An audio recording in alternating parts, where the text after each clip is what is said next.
Hi,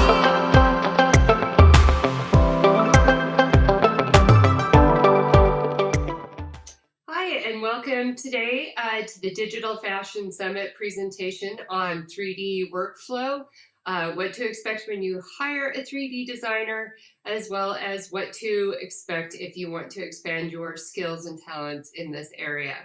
I wanted to also thank you today for attending and taking the time to listen to my presentation.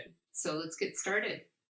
In today's presentation, we are going to be mapping out a path for interfacing with 3D designers, what to expect if you want to become a 3D designer, and how to create expectations around that interface, and also what to expect if you want to use 3D design in a marketing perspective. So I felt it was really important to discuss any kind of comparisons we have to other industries so that we can, instead of reinventing the entire wheel, utilize the strong aspects that we can see in other 3D communities. And so I'm going to use Pixar because I feel that their story is a very real story. It's something that is also a story that is focused on career pathing and how to interface with the workflow process and what technology can do for us. So we will cover why 2D artists must be retained and celebrated in our design process by comparing that with what Pixar's path was. We'll also cover realistic considerations for time management, technology limitations, and process, similar to Pixar's story. The system architecture needs that you can expect to calculate into your budget if you're expanding in this way.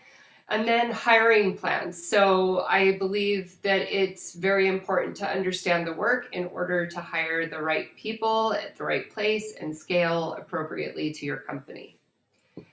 So first and foremost, it's the two skills needed for fashion design and animation. So we need flat pattern drafters. Inherently, the process begins as a pattern drafting method. So it's not like Illustrator where we can draw an image and then it's done.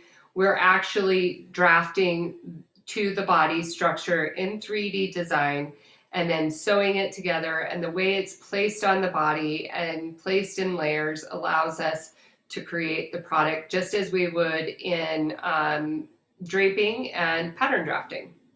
We also need our technical designers. So having a strong understanding of the seam types and the sewing types, because the programs have these built in, and in order to obviously recreate the product in 3D, we need to know how everything is structured. The person needs to understand seam allowances, knit versus wovens, weighting of trims.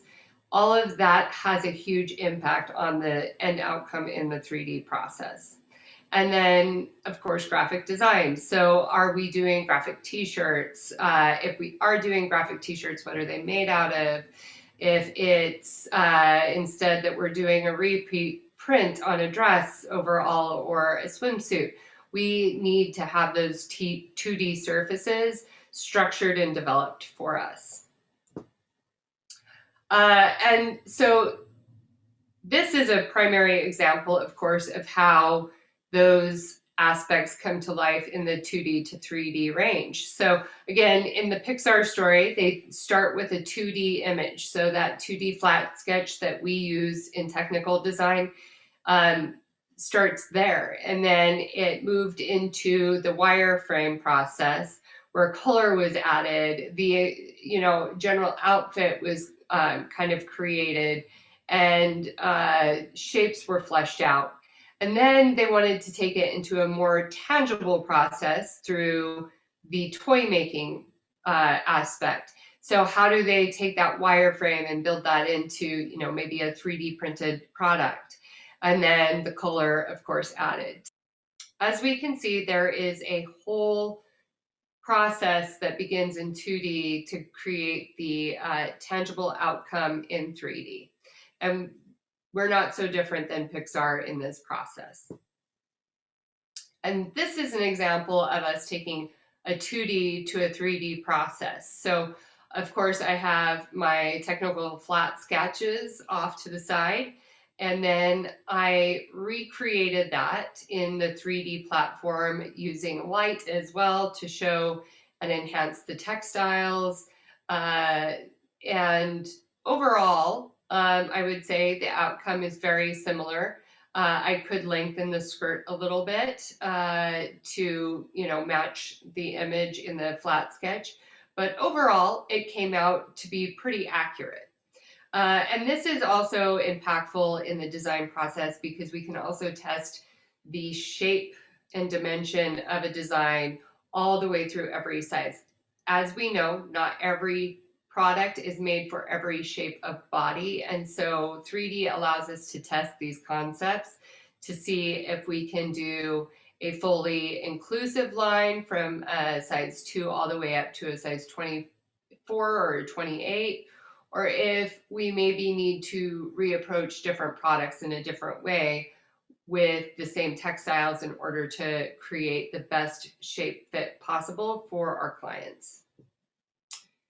And then we have challenges in 3D. So 3D can do a lot for us, but there are also issues along the way where everything is not always doable in the program. So plus sizes you can ideate with, meaning you can design the image in the 3D process, but whether it fits or not, or whether it works with the torque of the body because of the shape, that becomes something that you really should rely on 2D for in terms of your production. So plus sizing, also you can sometimes experience issues where the wireframe of the plus size isn't working with the physics of the textile within that specific platform.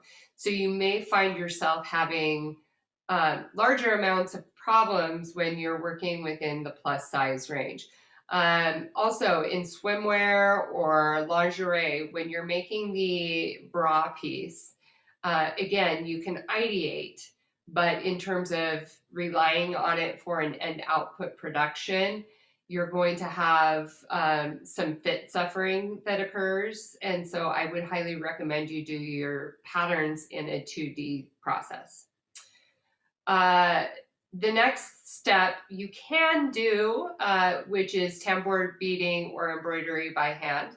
You can do this in 3D. However, the workflow for a lot of couture work that we would see on the runway in a 3D space is often very similar to the work that is put in on the couture hand level. So you can do this, but it does require extremely experienced teams of trim developers, designers, software engineers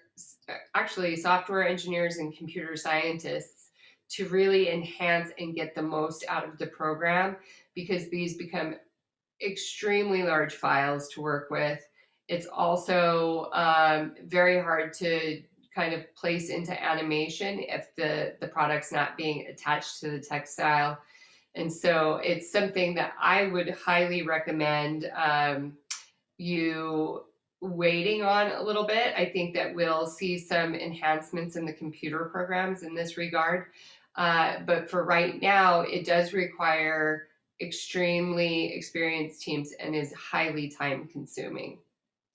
The other area that we also experience problems in within the 3D programs is textile replication between the different programs.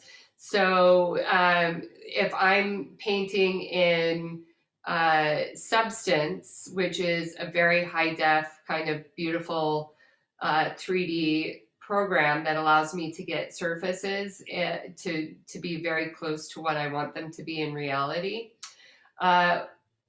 Or I can render in something like Clo or Browseware, where my textiles won't be as effective in that area. They'll be realistic enough, but they won't really be something that I would see like in a Cinema 4D or in uh, ray tracing heavy programs like the Substance.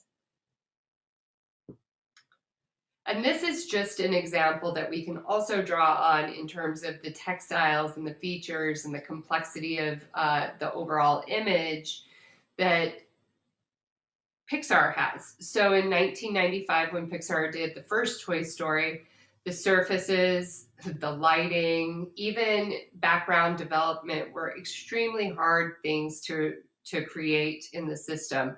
The physics of the science was not yet there, as well as the overall hardware of the machines were not there. So we can see that the same character has a huge amount of development and quality applied to the figure through texture, lighting, and general overall complexity of image. So this is where we can learn through those advancements of Pixar in the industry of 3D.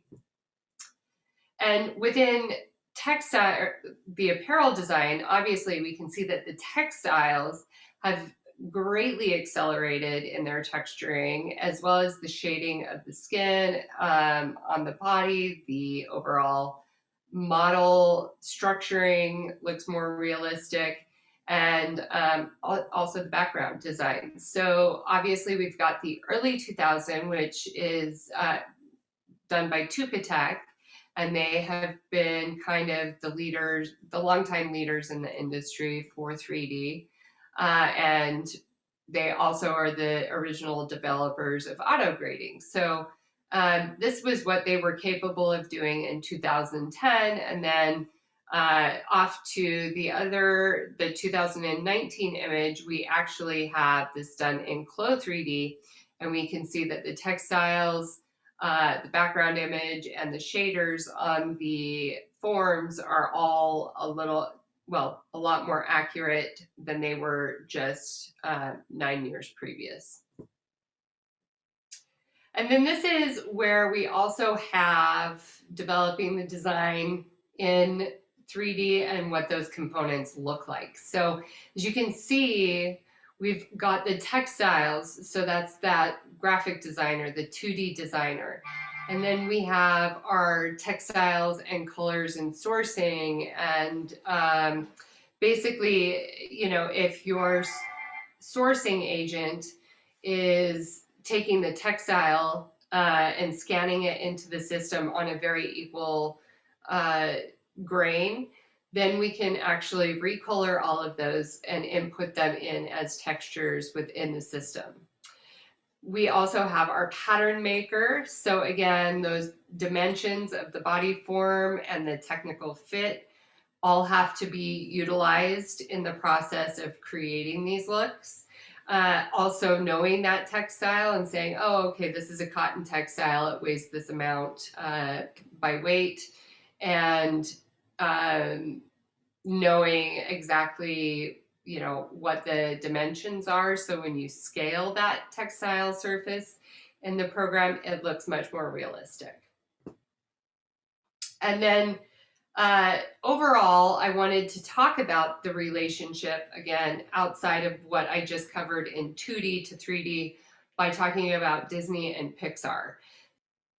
During the period of COVID, a lot of the industry has gone digital, and that means that we have more 3D designers, more of the use of 3D programs, and this was the same in the animation industry, where there was a point where, you know, 3D was not very popular, and then it got to this place where, especially with Toy Story, where it was very adaptable by the consumer market. So what they ended up doing was partnering with Disney on, you know, character development, movies, and other things that they could do for them as an overall movie house.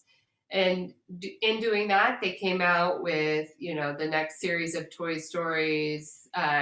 They came out with a Bug's Life, Ants, and so on. And in that process, they really started to learn the computer science of the industry, hone it in, and make it better.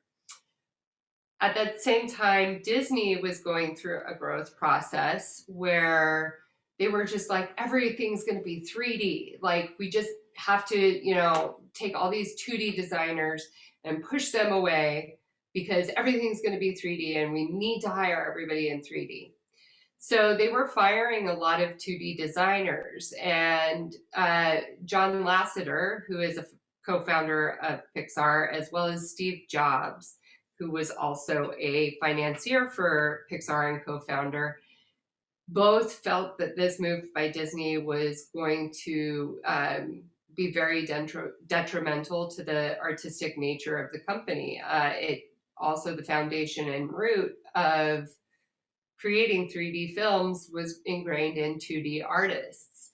So in their wise intelligence of how their workflow worked, they approached Disney and said, let us manage, the animation studio. Let us manage your animators and find this creative balance between our companies so that these people can keep their jobs. And in doing that, it became one of the largest, most profitable mergers of all time across industries.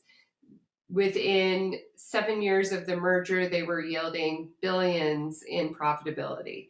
Not only that, they began to create 3D films and 3D characters utilizing 2D backdrops, and we can see that in Soul, which is currently out on the Disney Channel. And you end up seeing those animated 2D backgrounds against the 3D renderings. And that creates an entirely different feeling for the images. So that is something that we can utilize in 3D.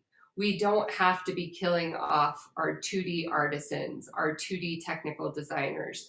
Those people should always be a part of our creative process, because in that same approach that Pixar had, they realized that by having 2D designers roadmap the entire film before they hand it off to the people who render or the people who animate, they were saving up to 2 years of production time just off of having 2D storyboards and quick draws and technical designs for facial, all of the facial expressions the characters had to have. So we can use that same method. We don't have to reinvent the wheel. We don't need to be firing our 2D designers to move into digital spaces. They are part of us, and they should be celebrated equally as much as the 3D designers. And then this was a quote that I really, really found to be very honest and truthful by John Lasseter, which is, computers don't create computer animation any more than a pencil creates the drawn animation. What creates computer animation or design is the artist. So again, creativity comes from the art and the heart of the person, and then the skill and the talent come from various areas. So let's get into a little bit of the time expectation of what we can expect as 3D designers, is also what to expect as a client who uses a 3D designer. So Pixar, in their most recent statistical numbers that they've put out based on their last film, films can take 4 to 7 years to produce one Pixar film, one 3D film. They save 1.5 years on their process by using the 2D animators in the pre-production process. And given that they're creating, full sets and scenes, the sets and scenes have maybe more complex backgrounds that are also animated. And so it's 30 minutes to 36 hours to render one frame of the animation. And then generally speaking, animation runs 24 to 60 of those frames per second.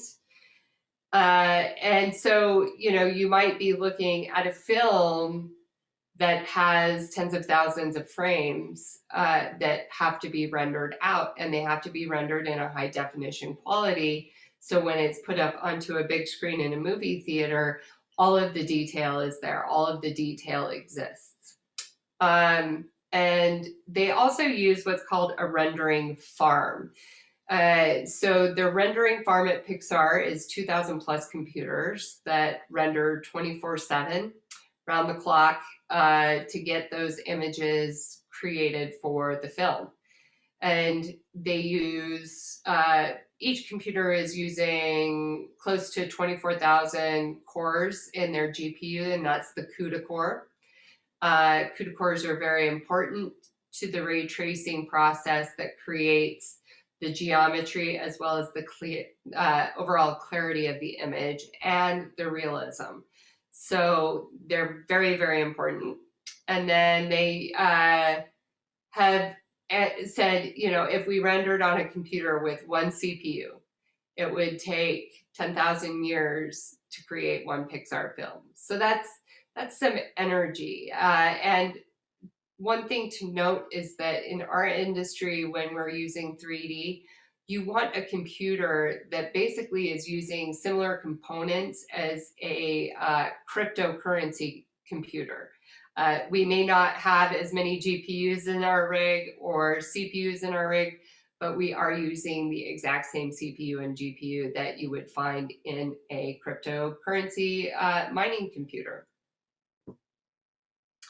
Now, technical numbers for us do look a little different because we're using some different software technology, but what they look like is based on not just my own workflow, but also talking to several other 3D designers running in both crypto design and just general production design. So these are kind of the overall averages and happy mediums between it all. On average, I use 5 to 10 programs to produce garments from production to marketing. So my system has to be pretty comprehensive in order to run all of these programs. I also have to have quite a bit of hard drive data and also external drive data. So I'll use a 12 terabyte external drive. The 4 terabyte solid state drive is the best to use.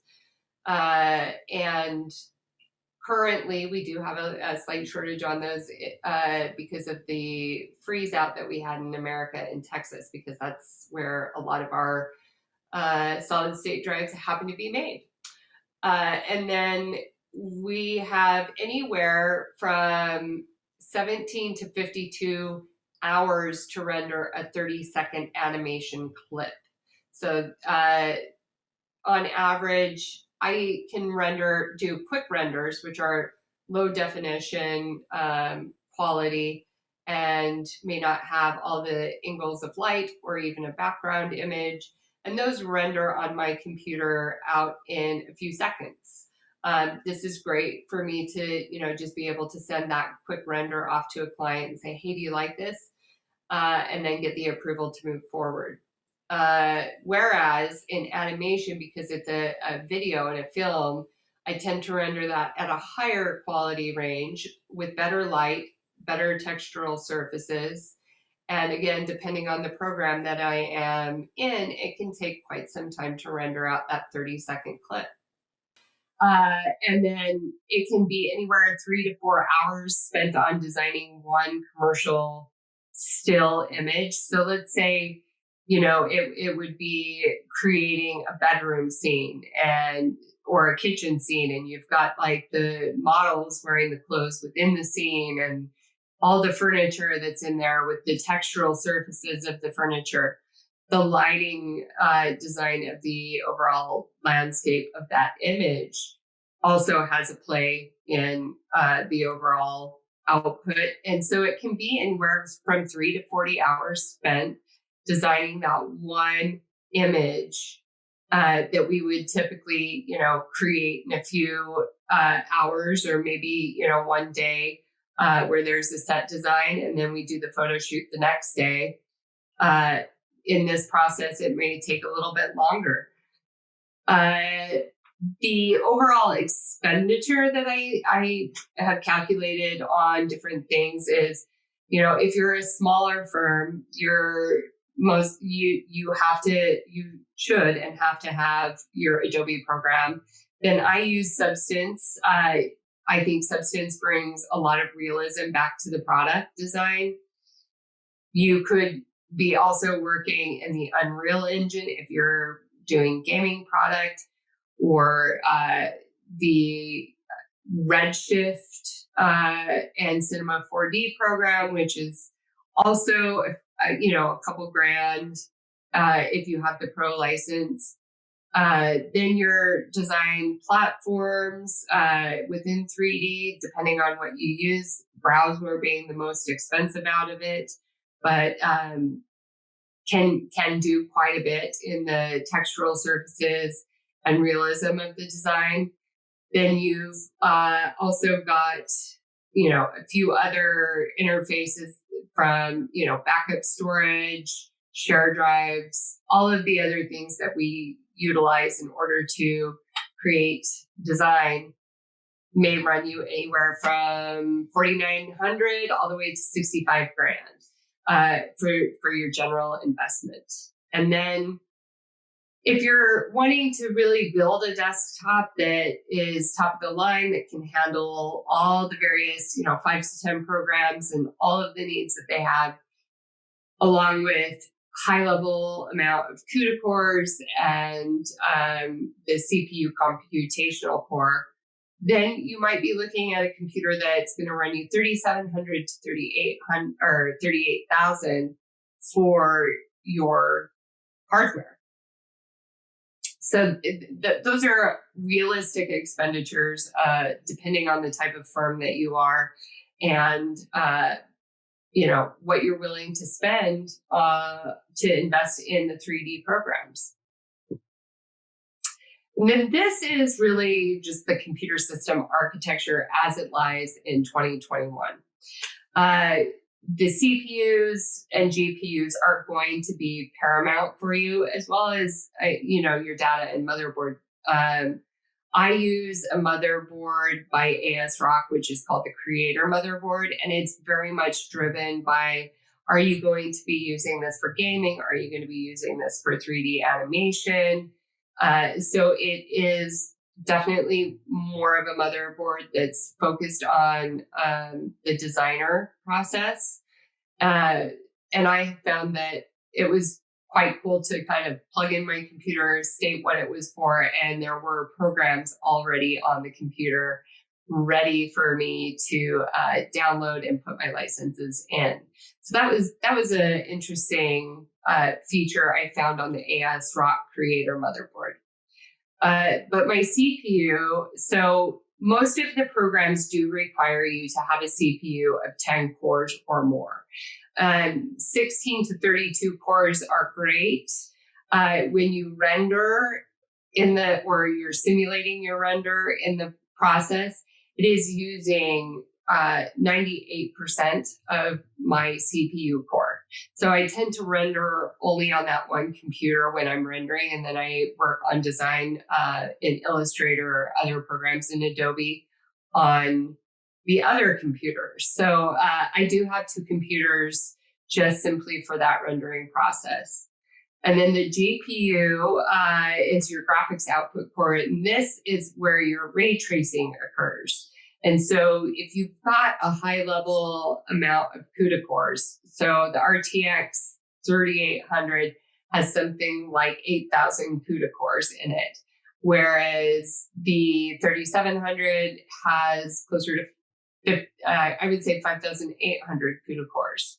And then the RTX 3090 is much greater in the CUDA core count, and actually the output on the ray tracing is probably the best quality thus far that we've seen in the GPU. But if your computer has a lacking CPU, your GPU ends up doing more heavy work. And so if both things are bad, your realism that you want to see in your 3D output just simply can't be achieved because the computer science is not calculating it, and the programs also crash often as a result of having a lacking size in the CUDA core, in your GPU CUDA cores and your CPU computational processing core. I will say programs like Flow 3D use the CPU very heavily through their rendering phase. So if you have a higher CPU, you're going to be much better off, and it will be a much more efficient program in that rendering phase. Then, of course, your data. So highly recommend the external drive, doing a 12 terabyte, because if you are going to do any video or marketing, that in itself is also a large piece of data. But then if you're doing the set design and all of the other things also in 3D, that becomes another large file. So, you can look at some files being 2 gigs, depending on, the length of the rendering film and the complexity of background and movement. The RAM is also a really important consideration. So your ready access memory is what you're using right now. So it's kind of like your immediate sense of memory in our own brain. And if that RAM is too low, again, everything starts to get backlogged. It basically creates a traffic jam of information on your computer. So if you've got a higher level of that RAM, on mine, I've got 64 plus gigs of my RAM. So I have a fairly small traffic jam, if anything. I can have a few programs open at once, running different things and rendering at the same time without too much of a traffic jam occurring on my computer. And cooling is extremely important because your GPU will run extremely hot, and so will your CPU, especially in the rendering phase. So once you click on that render button and you're simulating or rendering animation in the image, the heat on those cores increases with use. And so if you've got, a water cooling system, which generally works quite well for both, it's also a very quick cool process. You'll end up with something that will make your system last a little bit longer.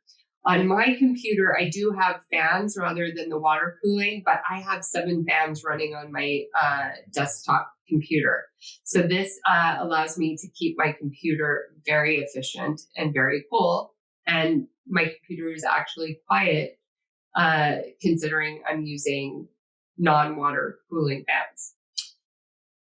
Overall, it's the maintenance as well. So, you've got to be able to pay for maintaining these computers, having your antivirus, having a network structure and a share drive, cleaning them, from dust and particles all the way to the hard drive and taking out unused filing systems.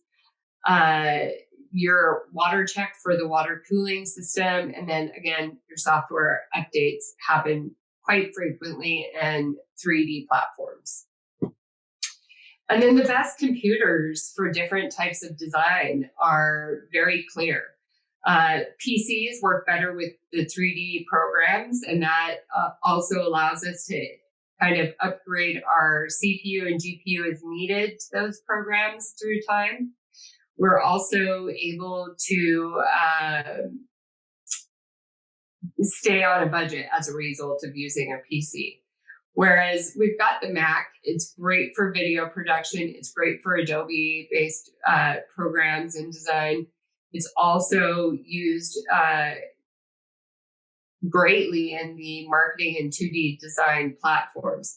So again, that's why I have a Mac and that's why I have a PC. And when I need to do my 2D or Adobe program type stuff, I will work on my Mac. And then when I'm rendering and doing other things in 3D, I'm on my PC. And another thing that I want you to keep in mind, whether it is that you're hiring people for a 3D platform, or whether it's that you're needing to bring in somebody to handle the system architecture, you need people who understand the landscape of how we work and are able to really apply those principles. And this is, I think, case in point. If you give a good idea to a mediocre team, they will screw it up. If you give a bad idea to a brilliant team, they will either fix it, throw it out, or come back with something better to use in its place. And that came from Ed Catmull, the Pixar computer scientist that has worked on developing RenderMan and other Pixar technologies over the years. So he can speak to, the benefit of hiring skilled and talented people who are willing to try new things, obviously by the growth of Pixar and the output of their images. And this part I want to talk about, okay, so how do we take all of these parts of now we know how 3D works. Now we know what to expect in our hardware needs or our software needs. How do we apply that to our business structure? How do we upskill our current talent so we don't have to go looking for new people to hire? And in a small and mid-sized company, you can do a lot of shifting, and people can just work within, 2-3 areas very effectively from 2D to 3D. So that's our 2D fashion designers and merchandisers. We want to keep those. And the 2D graphic artists, we want to keep those because they bring wealth of design to the table and imagination to the table. But we can take our technical designers and our pattern drafters that we have in flat pattern drafting and tech pack creation. We can use them and train them very quickly to work in the 3D platform because their mind already kind of works in the way that the 3D platform works. So they're the ones who can learn the quickest. And then, of course, our sourcing and production teams are integral back to that 3D designer, textile designer, and 2D artist, and basically creating the surface designs that we need to input into the 3D program to create more realization. And then in the production end, those sourcing and inventory managers can take these 3D images back and show them how they work on the body with factories and any other partnership that we have. Those sourcing managers can utilize that same image to really kind of gain traction and find new materials down the line for the same body cut, shape, and size. We also have our web graphic design and video experience people, so they can, again, take the 3D rendered images or animations and apply that to the video that they then put on YouTube or video and Instagram. And then we also can use them in ad marketing and website design. So overall, this would be how kind of a small company would work with 3D and who would work with what in 3D and how they might use the 3D images in order to do their job a little bit better. Now, for large companies with full-scale plans, the pre-production is a little different. We might have a wing of 2D merchandisers and designers, 2D storyboard artists for animation. So that would be a new add-in. The pattern drafters and drapers, again, you could retrain those people to work dynamically on either end of 2D to 3D or you can keep them separate. Again, not everything works in production out of a 3D platform.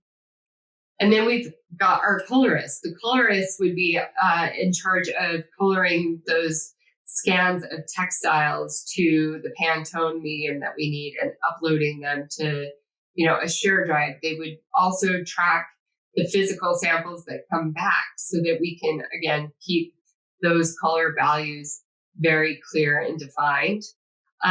We then would hire or retrain some of the staff to be 3D apparel designers. The graphic designers could be also working within Surface Pro to create new surface structures for textiles and set design. Then we have our 3D textile planners and trim designers. So those people are actually creating that textile either in substance or even within Clo by utilizing some of the tools that Clo has for the textile design part of the process.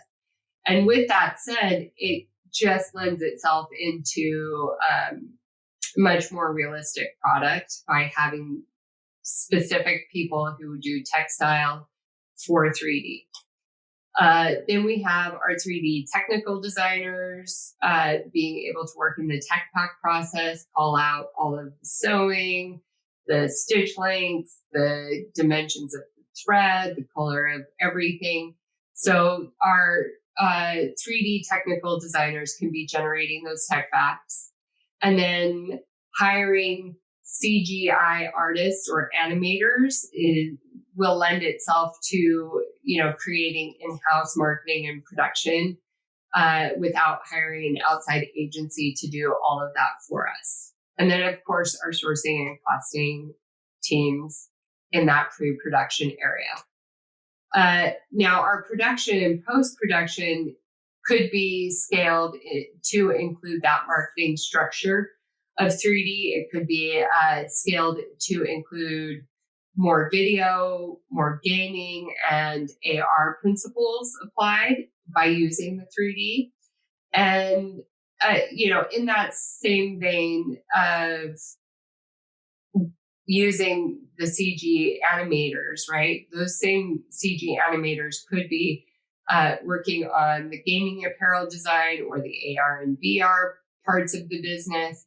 So you wouldn't have to hire, multiple people to necessarily handle each individual one. You could have some cross-pollination of skill and talent.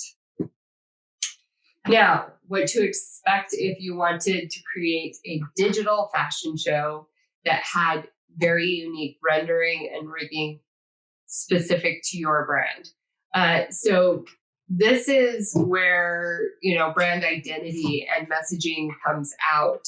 And our runway shows in physical sense have always granted us this tangible come to life moment of all of these designs that we have been working on and telling stories through for the previous months.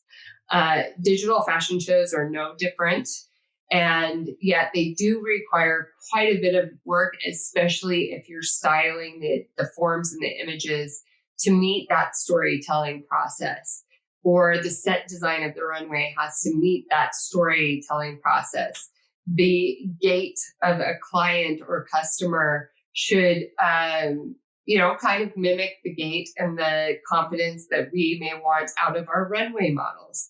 So the CGI animators, have quite a bit of work to do if they're going to do something purely unique rather than, uploading an FBX form to Mixamo and then getting kind of the general, walk templates out of Mixamo. In this sense, we would have, full range of editorial capabilities by using animators who can develop from scratch. And really the time is something to consider. So everything takes a little bit of time in 3D, especially if, whole industries are upskilling. But for the most part, the rendering time is what takes time, and the quality of the render, as well as the rigging and the animation. Those are your time consuming pieces in a digital fashion show. And really, it would come down to, how many models do you have, or looks that you want to present? How quick do you want the show to move? Of course, and then the overall approval of every image before it goes in, and storyboarding of the turns, the corners, the expression on the model's faces. Those all have to be calculated for and accounted for to create something really successful and mimic something that's really real life, like a couture runway or a designer runway. So I always tell people, for a short little 3-minute show, you might be looking at, 7 weeks worth of timeline. So that's going to take them 5 to 7 weeks to create that animated sequence with all of the images and movement working the way it should. And this is just, a sample of kind of how we did, take that runway show and turn it into a video. Much like animation flip books, we are rendering every body movement, and the higher frames per second, sometimes the more fluid that movement occurs, which is something that you want. I've talked to several CGI or video game artists, and they get really frustrated by the glitchiness of some of that video that they see out online.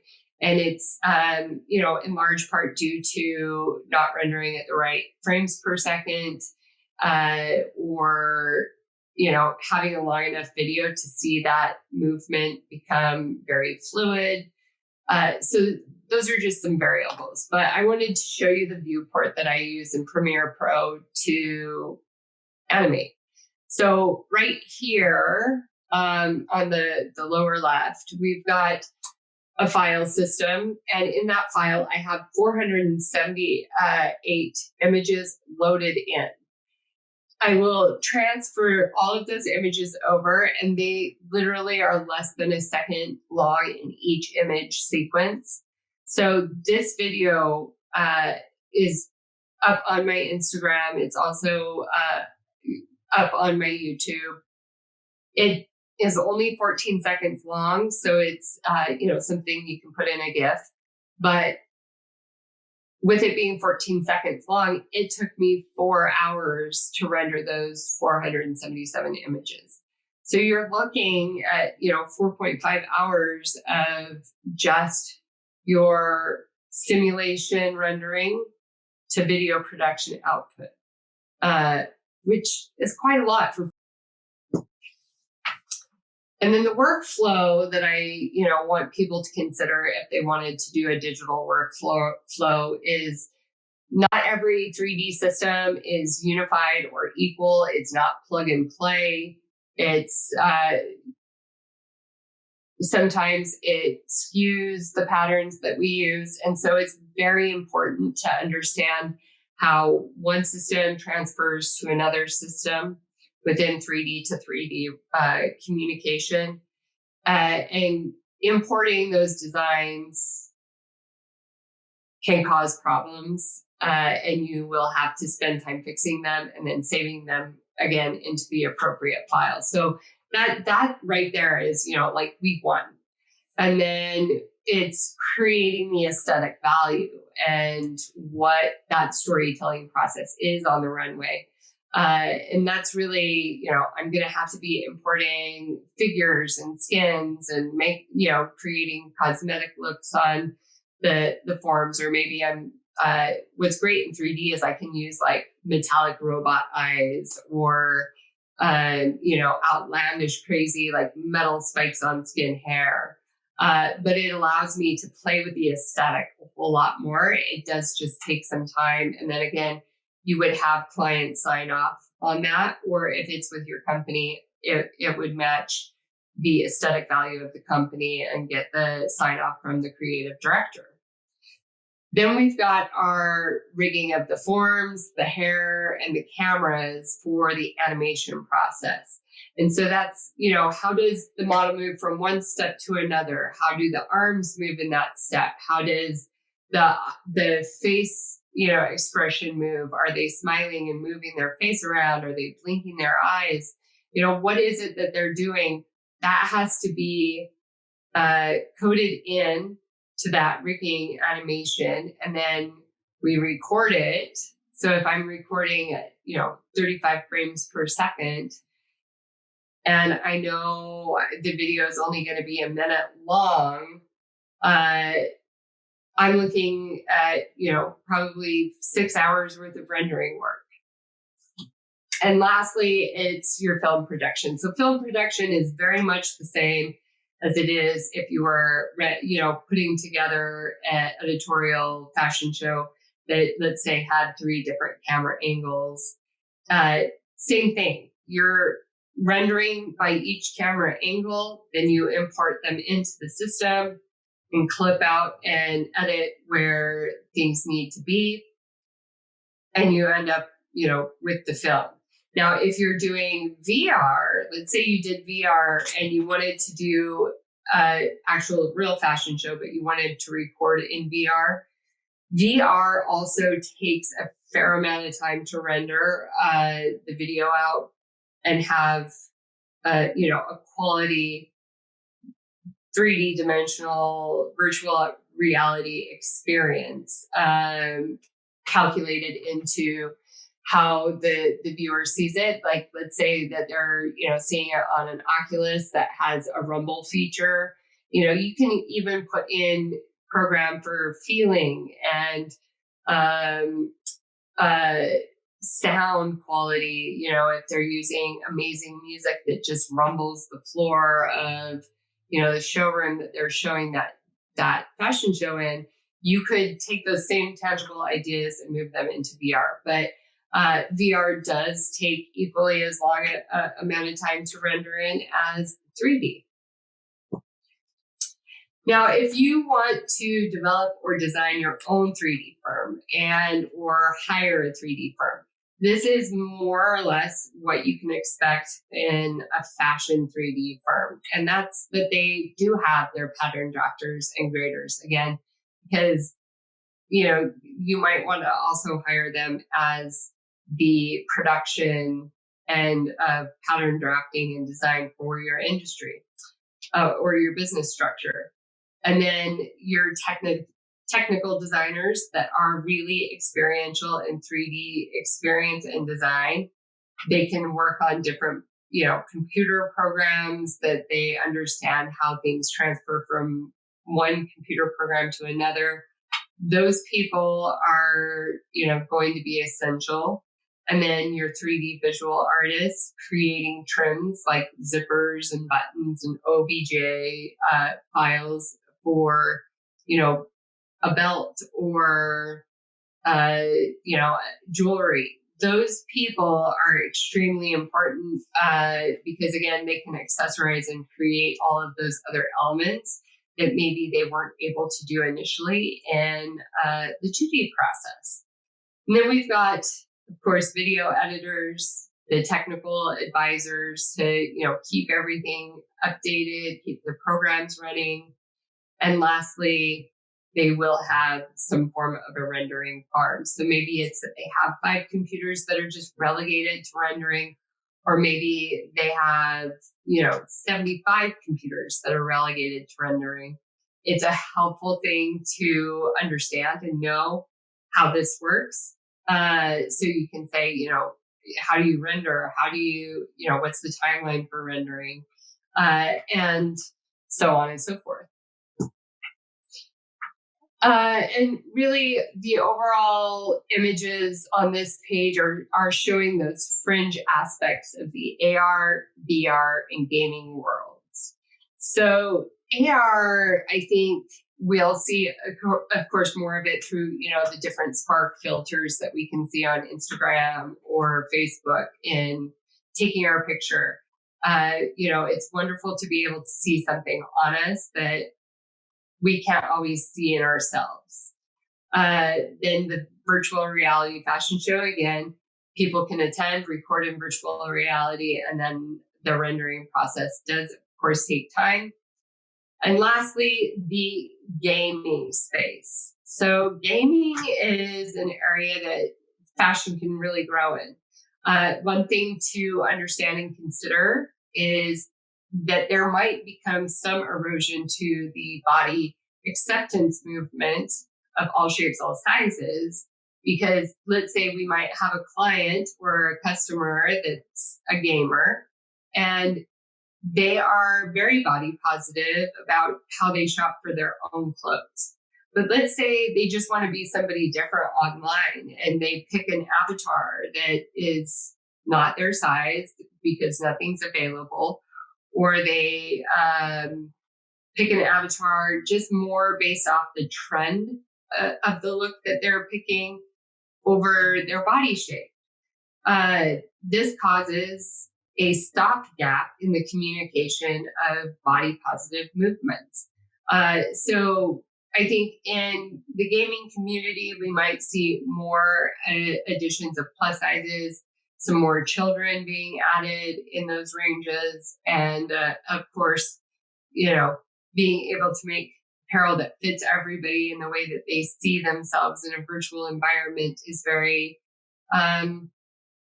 it helps the ego a little bit. So those are just other fringe aspects of 3D design that you can also try your hand at, see if it's right for your specific company division, and whether or not you want to take the time and the money to invest within these platforms.